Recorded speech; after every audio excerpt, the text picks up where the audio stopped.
ఈ కుంభరాశి జాతకులకు అనవసరమైన తలనొప్పులు, అనవసరమైన అపనిందలు మోయాల్సి రావచ్చును ఈ వారంలో. కాబట్టి సాధ్యమైనంతగా మౌనంగా ఉండండి. ఎవరితోనూ ఎక్కువగా కాంటాక్ట్లో ఉండకండి. అవసరమైతే తప్ప మాట్లాడకండి. ఆరోగ్యం విషయంలో చిన్న చిన్న సమస్యలు రావడానికి అవకాశం ఉంది. కొంచెం జాగ్రత్తగా ఉండండి. అది సీరియస్ అయితే ఏం కావు, చిన్న చిన్నవి వస్తుంటాయి పోతుంటాయి. అలాగే ఆర్థికంగా ఎటువంటి లోటు ఈ కుంభరాశి జాతకులకు ఉండదనే చెప్పవచ్చును. వ్యాపారంలో ఉన్నవారు మాత్రం చాలా జాగ్రత్తగా ఉండాలి. ఎందుకంటే ఈ వారంలో కొంచెం నష్టాన్ని చవిచూసే అవకాశం ఉంది. నష్టమైనా రావచ్చు, లేకపోతే బిజినెస్ కొంచెం స్లో డౌన్ అయినా అవ్వవచ్చును. అలాగే వృత్తి ఉద్యోగాల్లో ఉన్న కుంభరాశి జాతకులు చక్కగానే ముందుకు వెళతారని చెప్పవచ్చును.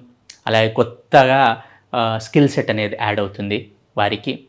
సో ఓవరాల్గా చూసుకుంటే ఈ చిన్న చిన్న అపనిందలు, చిన్న చిన్న ఆరోగ్య సమస్యలు తప్ప ఓవరాల్గా చూసుకుంటే ఈ కుంభరాశి జాతకులకు యోగదాయకంగానే ఉంటుంది ఈ వారము. కొంచెం సాధ్యమైనంతగా మౌనంగా ఉండండి.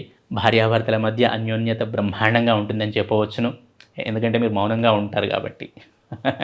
ఓవరాల్గా చూసుకుంటే అంత చక్కగానే ఉంది. ఈ కుంభరాశి జాతకులకు దత్తాత్రేయ స్వామి ఆరాధన అనేది చక్కటి సత్ఫలితాలను ఇస్తుంది. అలాగే ఈ కుంభరాశిలో ఉన్న విద్యార్థులు కూడా చక్కగా బ్రహ్మాండంగా చదువుతారు. చక్కగా మంచి పునాదులు అనేవి వేసుకుంటారు. ఏమైనా పరీక్షలు జరిగితే వాటిలో చక్కటి మార్కులు కూడా వస్తాయి. సో ఓవరాల్గా కుంభరాశి వారికి చక్కగానే ఉంది. చిన్న చిన్న జాగ్రత్తలు తీసుకుంటే ఇంకా బ్రహ్మాండంగా ఉంటుంది.